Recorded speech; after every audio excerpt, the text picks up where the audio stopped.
अस्सलाम वालेकुम।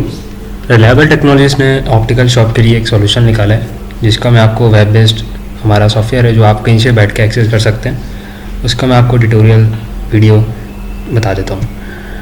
डेमो में चलेंगे। सबसे पहले हमारे पास एडमिनिस्ट्रेशन का ऑप्शन है जहाँ पर हम अपने आईडी पासवर्ड जो यूज़र्स के होते हैं वो सेट कर सकते हैं कि जो बंदे हमारे शॉप पे काम करते हैं किसको क्या एक्सेस देने हैं, प्रोडक्ट के देने हैं, कस्टमर्स के देने हैं, जो भी समथिंग। नया कोई कैशियर बनाना होगा यूज़र तो यहाँ से बना सकते हैं। और जब हम प्रोडक्ट्स में आते हैं तो हमारे पास ऑप्शन होता है कि कोई भी हम नई एक प्रोडक्ट जैसे हम खोल लेते हैं सन ग्लासेस, जैसे हमने प्रोडक्ट ओपन करी, ठीक है। आइटम की प्राइस मैंने डाली 4000 सेलिंग प्राइस एंड 3000 कॉस्ट, ठीक है। डिस्काउंट अगर मुझे लगाऊंगा देन मैं कैटेगरी सेलेक्ट करूँगा, फैंसी ग्लासेस में आएगा, मैं सेव कर दूँगा। ये मेरा एक आइटम बन गया। उसके बाद मेरे पास ऑप्शन होगा स्टॉक का। स्टॉक के अंदर हम डालेंगे कि हमारे पास जो ये सन ग्लासेस है इसकी इन्वेंट्री हमारे पास कितनी है, 2 है, 3 है, 4 है, समथिंग। ऐड स्टॉक में आएंगे।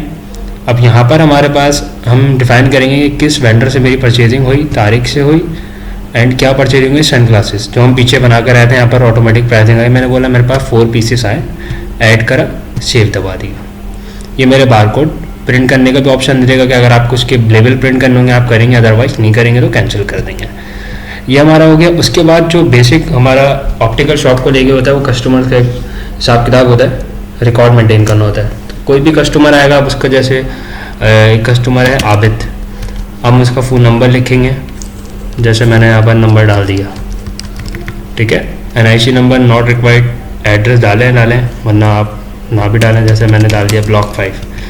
सेल्समैन भी इंपॉर्टेंट नहीं है। अच्छा, नीचे आ जाती है हमारे पास राइट आई की उसकी मेजरमेंट क्या है और लेफ्ट जो भी आप डालेंगे। ऐसे मैंने बोला -5 है, यहाँ पर 7 डाल दिया, 7 डाल दिया। जो चीज़ नहीं डालनी है नहीं डालेंगे। इसी तरीके से मैं लेफ्ट के ऊपर आ जाऊँगा तो मैंने जैसे ये 8.5 डाल दिया, 8.8 समथिंग, जो भी कस्टमर का डाटा है। तो इस तरीके से हम फिल करेंगे, हमारी ये कस्टमर की एक बार ID क्रिएट हो जाएगी। अब आप देख रहे हैं मेरे पास 3 कस्टमर्स के रिकॉर्ड आ रहे हैं कि इनका क्या क्या चीज़ें हैं। डिटेल्स पर अगर मैं व्यू पर जाऊँगा तो मुझे इनकी फर्दर डिटेल्स पता चल जाएंगे कि इनका जो चश्मे का नंबर वगैरह है वो क्या है। तो यहाँ पर मुझे ईजिली पता चल रहा है। अगर मैं चाहूँ तो उसका प्रिंट आउट भी ले लूँगा फॉर फ्यूचर। अब अगर हम ऐसे कस्टमर को सेल कर रहा हूँ मैं तो इनवॉइस के ऊपर जाऊँगा। अब मेरे पास यहाँ प्रोडक्ट को बारकोड से भी थ्रू सर्च कर सकते हैं, और अगर मैं आइटम सर्च करूँगा, मैंने बोला ये मेरे साथ एक क्वान्टिटी इन्होंने बनवाई है। अब जैसे 4000 नहीं, इन्होंने लाइन्स कुछ ऐड करा दिया, मैंने बोला 5000 का बना है।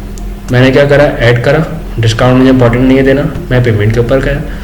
अब मैं यहाँ पर कस्टमर सेलेक्ट करूँगा कि किस कस्टमर की मैं इनवॉइसिंग करना चाह रहा हूँ। और जैसे मैंने आबिद अली उठा दिया, ठीक है। अगर चाहूँ तो फ़ोन नंबर से भी सर्च कर सकता हूँ, चाहूँ तो नाम से भी कर सकता हूँ, ठीक है। नाम तो सेम हो सकते, फ़ोन नंबर नहीं हो सकते। अब मुझे इन्होंने जैसे क्रेडिट की इनवॉइस बना रहा हूँ, मैंने यहाँ पर लिख दिया, इन्होंने मुझे एडवांस दे दिया 5000 रुपये की इनवॉइस है, 3000 एडवांस दे दी, 2000 मुझे ऑर्डर के बाद देंगे। अब ड्यू डेट मैंने इनकी उठा ली, जैसे मैं इनको 29 को डिलीवर करूँगा और मैंने ये पेड कर दिया, मेरी इनवॉइस शाम में आ जाएगी। इनवॉइस का प्रिंट आउट लें या ना लें, कस्टमर को देना ही पड़ेगा आपको थर्मल प्रिंटर अटैच करके। फिर भी वो आपके ऊपर है कि अगर आप फिर रिकॉर्ड मेंटेन करना चाह रहे हैं तो वो करेंगे। अब यहाँ पर इसके बाद बंदे वाला लिखा है, इसका राइट का नंबर क्या, लेफ्ट का, वो एक दफ़ा टैली भी हो जाएगा। और सन ग्लासेस दिया है, अभी मैंने इससे 5000 रुपये की इनवॉइस थी, 3000 लिए, 2000 रुपये पेंडिंग हो गए, बंदे का नाम वगैरह सब आ गया। अब हम जब इनके ऊपर जाएंगे अपने ऑर्डर्स के अंदर, ये एक बड़ा ऑप्शन हमारा ऑप्टिकल शॉप के लिए कि व्यू ऑर्डर्स में जब आएंगे तो मुझे पता चल होगा आबिद अली का एक ऑर्डर ये है जो कि रेडी है, ठीक है। स्टेटस मेरे पास रेडी आ रहा है। अब जैसे ही मैंने अभी ऑर्डर लिए, यहाँ पर मेरा आ गया, इसकी ड्यू डेट क्या है वो भी यहाँ लिखी हुई है, कितने दिए और कितने रह गए। अब जब मैं इनको जैसे लेंस ऑर्डर करूँगा तो यहाँ सेलेक्ट कर लूँगा कि भाई मैंने अभी लेंस ऑर्डर कर दिया।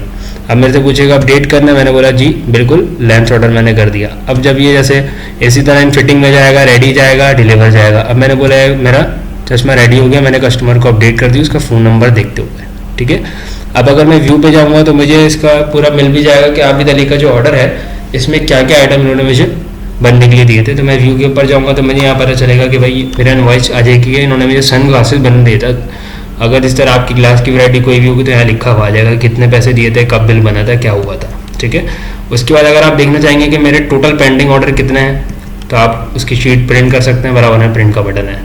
उसके बाद अगर आप लेंस देखना चाहेंगे, रेडी देखना चाहेंगे, डिलीवर की देखना चाहेंगे तो सारे स्टेटस की जो रिपोर्ट देख सकते हैं। उसके बाद अगर आप सर्चिंग में जाएंगे तो नाम से सर्च कर सकते हैं, फ़ोन नंबर से सर्च कर सकते हैं और ऑर्डर आईडी से बिल नंबर से। कोई कस्टमर कभी बिल लाता है, वो बोलता है ऑर्डर ले लिया नहीं ले लिया, तो आप यहाँ से सर्च करेंगे तो आपको पता चलेगा स्टेटस क्या है। उसके बाद बाकी नॉर्मल ऑप्शन हमारे पास हो जाते हैं एक्सपेंसेस के, कि जो भी आप अगर कोई ग्लास टायर करवा रहे हैं तो उसमें क्या एक्सपेंस हो रहा है वो जनरल एक्सपेंस के अंदर आ जाता है। और जैसे आपके शॉप के खर्चे वगैरह हो तो यहाँ पर अपने एक्सपेंसेस ऐड कर सकते हैं आप। उसके बाद जो है आप वेंडर्स बना सकते हैं जिनसे आप सामान परचेजिंग कर रहे हैं, वेंडर्स आ जाएंगे।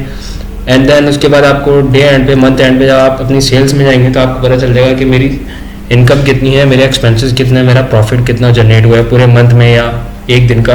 अब जैसे ऊपर 21 तारीख आ रही तो मेरे पास ये आप बता देगा कि मैं 21 तारीख मैंने कितनी सेल करी। मैंने बोला भाई अगर मैं 1 से 21 उठाता हूँ, फैच करता हूँ, तो मेरे पास 14,000 की टोटल सेल आ रही है। रिकवरी मैंने 9,000 पे करी, मतलब जो पेंडिंग ऑर्डर था उनकी पेमेंट चाहिए। 4,000 परचेजिंग है, ग्रॉस प्रॉफिट मेरा 4,000 और नेट भी 4 है। इसी तरीके से एक्सपेंस सेट करेंगे तो नेट माइनस हो जाएगा। उसके बाद फर्दर ऑप्शन है डुप्लीकेट बिल का है, रिफंड का ऑप्शन है, बैंक से आपके पास कैश कितना पड़ा हुआ है, यहाँ पर ये चीज़ आपको पता चल जाएगी। इस तरह आपका कैश ही मेंटेन हो जाएगा, सेल परचेज ही मेंटेन हो जाएगी। यहाँ पर मेरे पास 9,000 पे कैश आ रहा है। इस तरह आपके और भी बैंक्स होंगे तो आप यहाँ से अपनी ईजिली ऐड कर सकते हैं। ऐसे ईजी पैसा बहुत चलता है और दूसरे बैंक पेमेंट मेथड जो होते हैं। तो ये सारा डेमो है, ट्यूटोरियल। और उसके बाद आपका परचेज रिटर्न का भी ऑप्शन है। कोई चीज़ अगर आप अपने वेंडर को वापसी करते हैं तो उसका भी ऑप्शन है। जज़ाकल्लाह।